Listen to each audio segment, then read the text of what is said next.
call this press conference today is that, as we all remember, in October 2021, the central bank made a regulation saying that within 180 days, export sector has to repatriate all its residual income.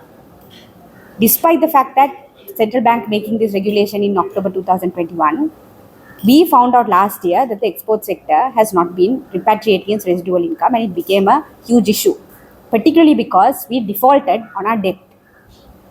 So after a group of trade unions, including all of us present here, after we made it an issue, suddenly in December last year, the central bank came out and said for 2 months, that is for October and November, the export sector has in fact repatriated its residual income. And the reason why the numbers were not telling is because they had to pay off some of their local suppliers and they had to import fuel in dollars.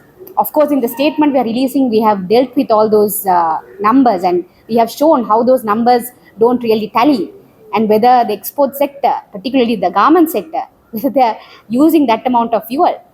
But the question which I want to ask in this press is that if in fact they have repatriated their profits in October and November, then what happened to the other 10 months or other 11 months or other 9 months of the year? We want answers. What happened to the profits which were not repatriated in those 9 months? So the central bank can't be coming and blowing hot and cold.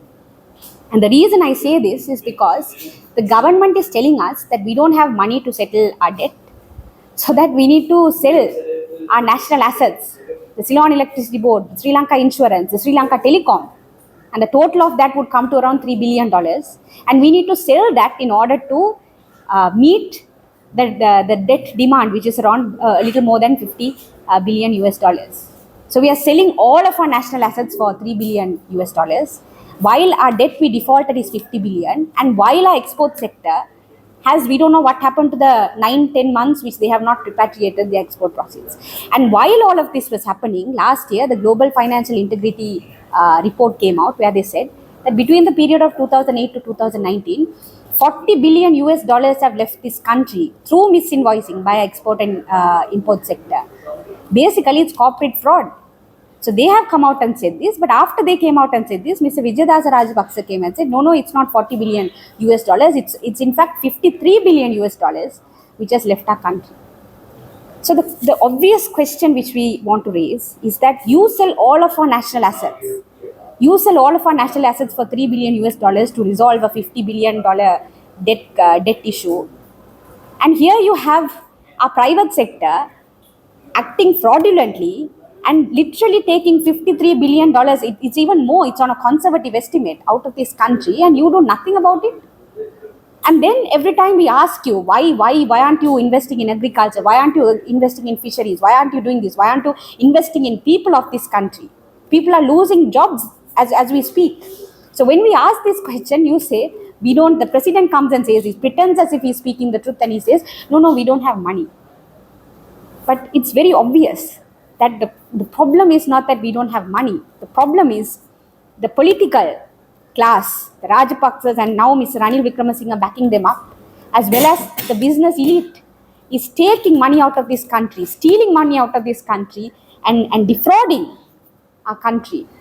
And our political sector, the political elite of this country, which is headed by Mr. Wickremesinghe, is not doing anything to hold this business leadership, this private sector, which our country's economy runs on, which our workers, they do overtime, they lose sleep, they're not eating. The dollars which our workers earned are being stolen by the business elite of this country, and our government is not doing anything about it.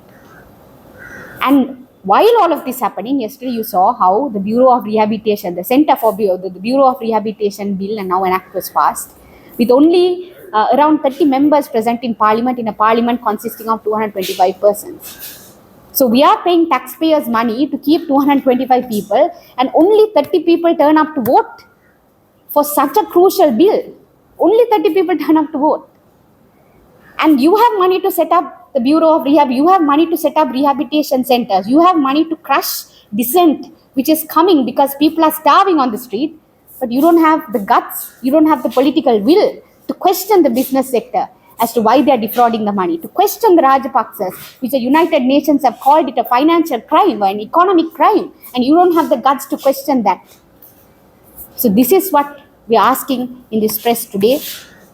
We are saying our country, 183 economists have signed a statement and said, this country is not in debt, it was robbed. That is what they were saying.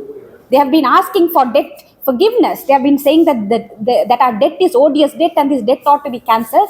And the economic advisors to Mr. Ranil Wickremesinghe comes and critiques the statement. International economists are coming and saying we need to be forgiven on our debt, not forgiven, our debt has to be cancelled. International economists are coming and saying, and our economists are saying, no, we don't want to be, our debt should not be cancelled, we need to restructure it. So we see whose interest is at play here.